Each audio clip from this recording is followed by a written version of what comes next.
to do with patients who are behaviorally consistently asserting themselves or aggressive towards staff. We need to find a solution to that. The only solution presently available to us is the intensive behavioral health unit that's at Maine State Prison. The legislation currently involved with that program says that no one at Riverview who's NCR, not criminally responsible, or IST, and competent to stand trial, can be moved directly to that unit regardless of what their behavioral demands are. They have to have the opposite of what we ever would have intended to do.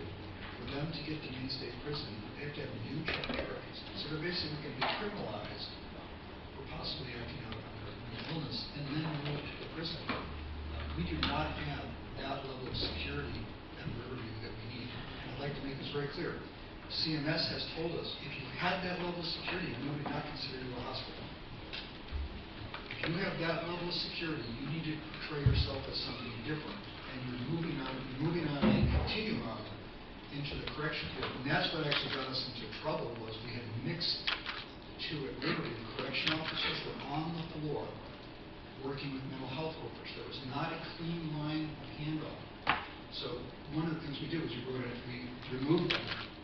The result of removing them, and I'd be glad to provide this information, is an absolutely significant off-the-cliff drop in restraints, seclusions, and psychiatric emergencies because it forced everyone who's trained to deal with that to step up front and start doing it. There was no excuse or barrier above. You were either into the game or you weren't in the game. And the part that has gone up, which is actually a measure going up that we don't mind going up, is that with seclusion and restraint goes down, but hands-on holds have gone up, which means it's the least, so we know we're driving to the least restrictive way of working with the patients. They're not getting chemical restraint, they're not getting physical restraint, they're doing hands-on hold, or we're basically talking them down if we have a crisis type of situation. And just to follow up, if I may, Madam Chair, that's exactly what I'm talking about. I mean, in the old facility, in Stone North, for example, there was a problem when staff from the non-secure area were also required to go into the secure or back and forth, and they were mixing duties, and that was the problem.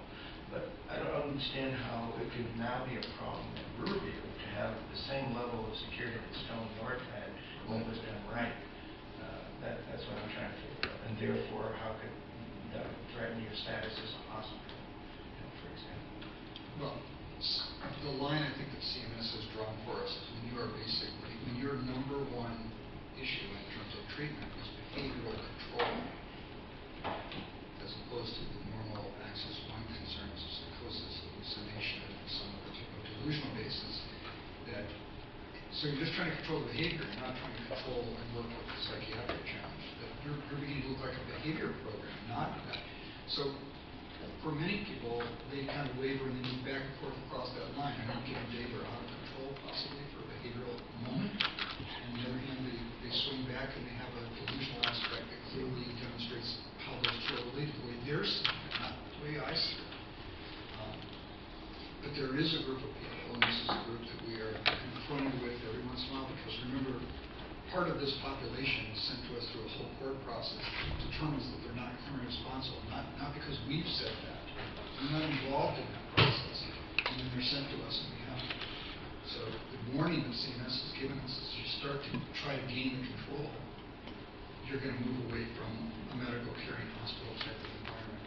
It's kind of a philosophy of care. I think what we need to admit is when we look at that population, by the way, we recognize that there's some interesting common characteristics that characterize it. I'm trying to create Riverview kind of like, we have this three model mantra for us, which one is, safe and secure Riverview, learning culture Riverview, and high performance organization or center of excellence.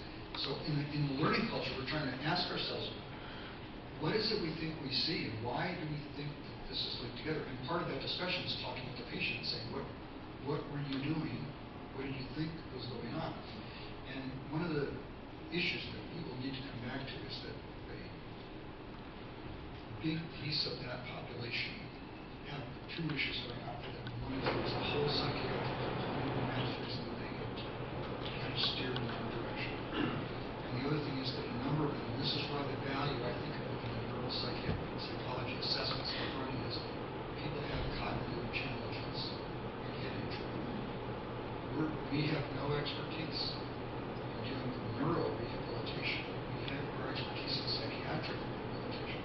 social rehabilitation. So when a person comes in and they're kind of on that fence between both, they need both those things, there's only one that I can deliver. So we as a state kind of need to kind of look at that population, and that population is the one that usually creates behavioral challenges for us because we're not sure what to do and how to structure that. It's not what our strength is. Now, does the prison know how to deliver that? I'm not sure about that, but I do know this. And for the people who have those challenges, consistency is a great structure for them in order to recover on their own. Riverview has very little consistency. Our model is open million. Patients come and go on their own schedule, and only very limited restrictions that keep them to engage or disengage from treatment. So when we put something in with a lot of structure, and the program is all modeled, even physically built to be an open structure, it's a recipe for a problem.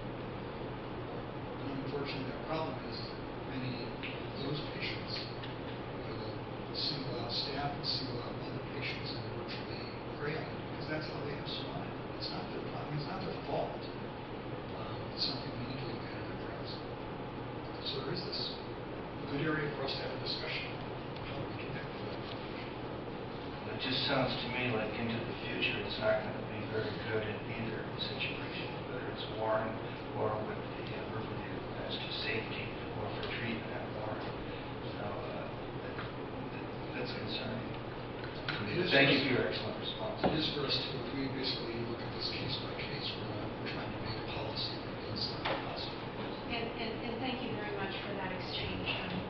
The questions you're asking, Representative, are very important. And I think I would like to just kind of focus this on, this is an Appropriations Committee meeting, and these are really important policy issues that you're raising. But if we could say focus this morning on those areas that Appropriations has jurisdiction over. But thank you, Representative Baer, because those are critical questions that we need to be asking. Representative Baer. I just want to go back to the sign issue. Promise only take a second. I know you received some negative press over that. Putting that sign up, I think, was an effort on your part to respond to your efforts to provide for cultural change at your organization. But it's not only the words in the sign that are meaningful. I mean, that's all good. The real issue is your commitment in making those words real. And I've sensed today in the last meeting that you are committed to making it real. And I just want to thank you for that, because so many times people do these visible things and are rightly chastised for it, in a sense, because there's no commitment. But there is a commitment and a reality that I sense and I appreciate. Thank you.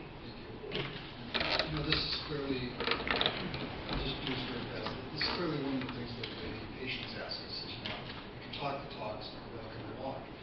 Recovery's not new. Recovery has a long storied history in this country in terms of where it's person. And most recently, moving both for psychiatric care and now for veterans care, people coming back, PTSD, head injuries, that we need to talk about neurotherapy and rehab, which is where the expertise is, not with us. But we put patients on all of our management committees now. We have patients who co-lead treatment groups. We have patients who basically help bridge program groups. And they understand that is starting to walk the walk. So it is important for us. Thank you. Senator Flood? Thank you, Madam Chair. Superintendent Harper, my question deals with the comment you made just recently about the fact that your hospital's expertise is generally dealing with the psychiatric needs and so forth, and not, I think you said neurological or that kind of expertise. Is there a possibility, is there a logic that we could budget funding for that kind of additional support staff, or is that like out of bounds for some reason why we couldn't use both state and federal dollars, at least state dollars, for trying to find a staff member or two that is in fact going to provide that type of expertise? Would you be willing to talk about that for a second? Yeah, just very quickly. First of all, you have provided some funding. Just recently, when we looked into this fiscal year, we got a new psychology 3 position. This is going to allow us to have psychologists on all of our units, and we doubled the number of psychology interns that we have at the hospital now, because we're trying to be a learning teaching facility. So the result is we're going to be able to do this neuropsychological testing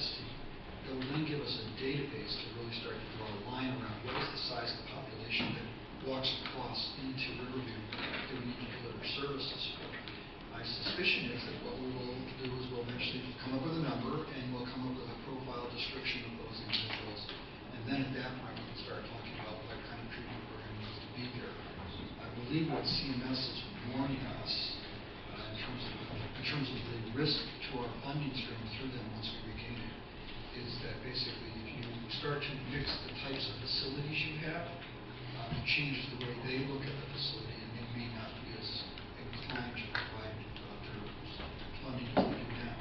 Now, it may be that a different facility with a different organizational structure they would look at to provide services for. But I think what they're saying is don't make Riverview everything for everybody, because the result is that we won't be able to figure it out. If we can't figure it out, the answer is no. We've just gone through that, trying to get to a place where we can give them exactly what they want, get the answer to be yes. So I think it is something coming down the road that will have to be addressed. But I don't think we have the database quite yet for it. Thank you.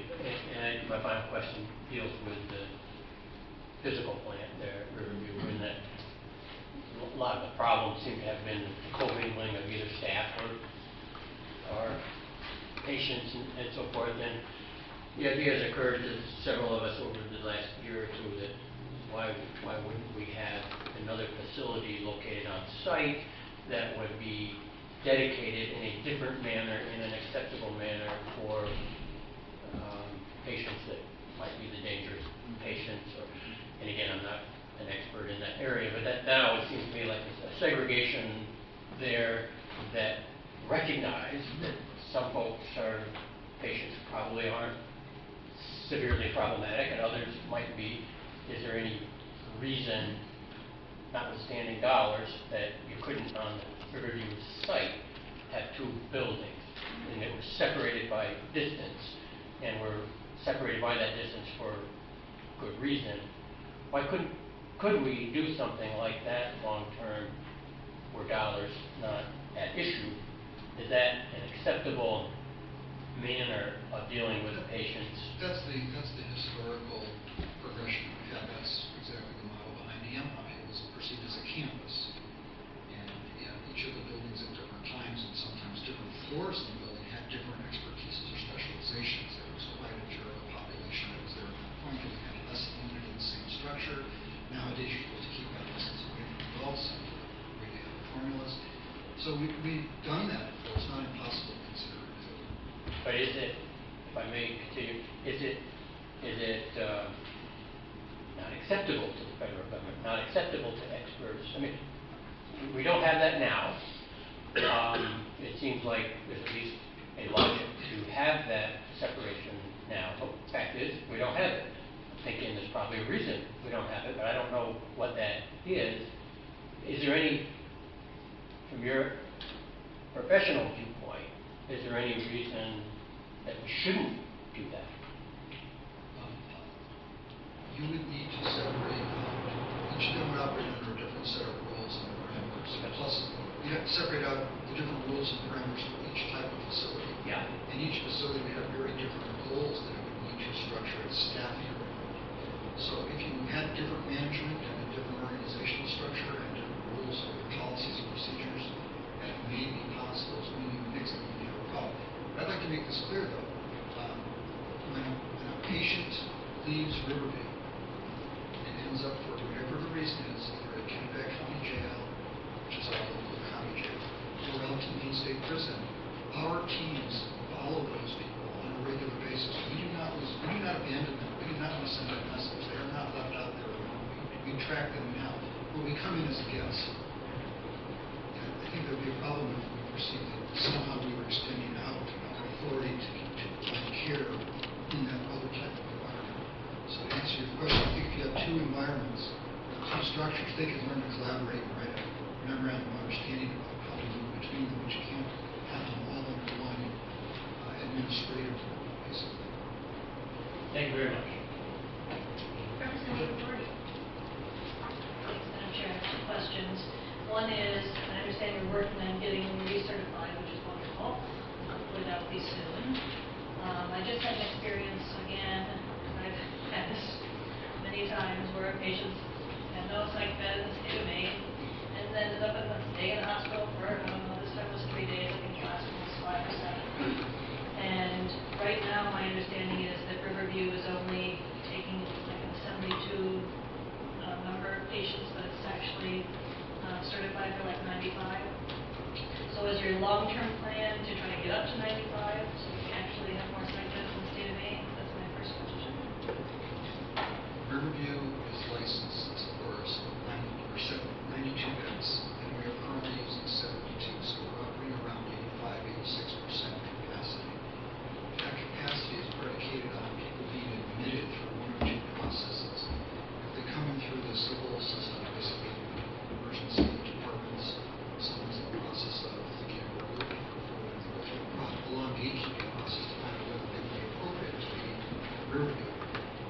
sense is that they need a short-term stay, they are basically deflected away from Riverview to other alternatives that are considered both quicker and less restrictive.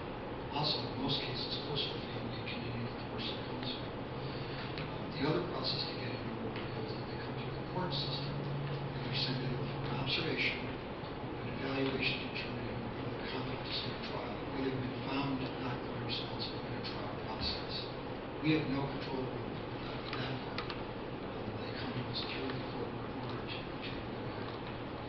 so the pressure we have is that the forensic side is pretty close to full, and the civil side is where we have usually the most bed capacity. And part of that is because the policy is to deflect anything that looks like a short intermediate care back into the community as much as possible. So the number of beds that are, the capacity that's being used right now for Riverview up has been over time? No. 5 months ago, when I came into the active, we were close to about 85 out of the 92 beds. It has gone up and down, kind of seems to have both seasonal and other dynamics that are happening in the community. When I first started working at Riverview as the advocate, we were pretty close to bumping right up against the 92 bed on a regular basis. My sense of the overall attrition that seems to be occurring, if you look at the long-term view, is that community resources are becoming more fully flexed out, and the medications and treatment options are changing virtually every day of this work. And so I think some of them are the community work populations that we haven't seen in the past.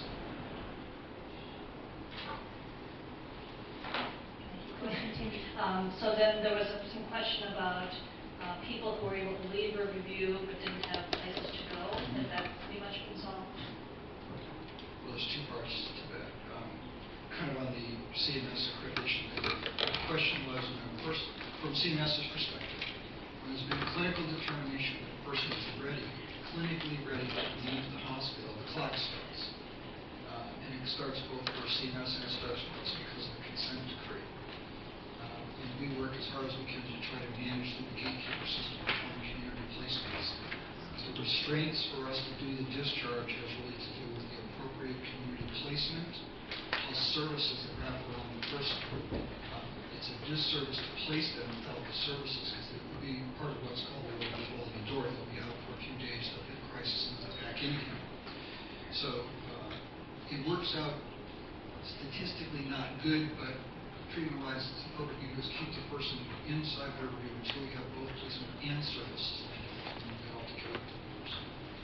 So it appears as though we're holding them a little bit longer than we should, but I'd like to say that the delay time from when they're clinically ready to go to get out is shorter with us than I think it is with the rest of the hospitals. And is there something we could do to help have more services available to people when they leave Riverview?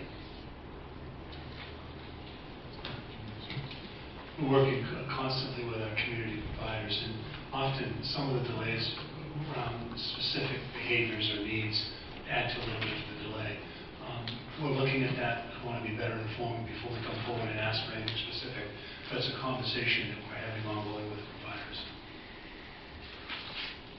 I guess the big issue is now we're losing $20 million a year, which seems unlikely that we're going to get back until it's recertified. Is the Appropriations Committee looking for that money within the extra money that's come in, or what are our plans for that? I think the Commissioner testified to that in February. Those notes were attached, or her testimony was attached to the notes today. There is a risk. The dollar figure of that risk is also documented in the answers that you got today. If the state of Maine is penalized for that, it will be sometime down the road. We continue to vehemently disagree with CMS' decision to decertify the hospital. As a matter of fact, just a few weeks after CMS' most recent visit, the Joint Commission came in and gave us full survey. They found no deficiencies whatsoever. So we're hopeful that we're going to use the courses that are before us, the appeals that we have. But we feel very strongly that we'll be able to be successful in that process.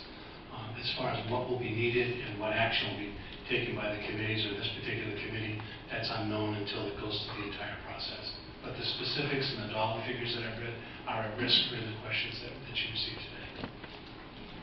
And if I could just jump in here with an Appropriations Committee question, following up Representative Dorney, I guess, my question is, what are your expectations for paying CMS back? Where will that funding come from? I know this committee, I think in a very fiscally responsible way, bipartisan way, set aside some funding if there was a surplus, it was in the cascade, to be able to address shortfalls in DHHS. But I'm wondering, as you look forward, what is your expectation in terms of how CMS would be repaid? If in the end the state does not prevail, which will be sometime down the road, prior to that happening, in advance we would have to make provisions for what the ask would be or where the money would be found.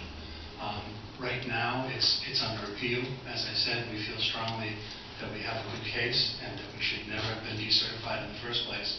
So I can't answer your question as to what specifically the ask is going to be or the amount. That's why we just tried to put forward to you what is at risk currently and the dates that you'll see in front of you. And we'll move forward with that request for funds if and when that occurs. But I don't have any specifics for you, I'm sorry.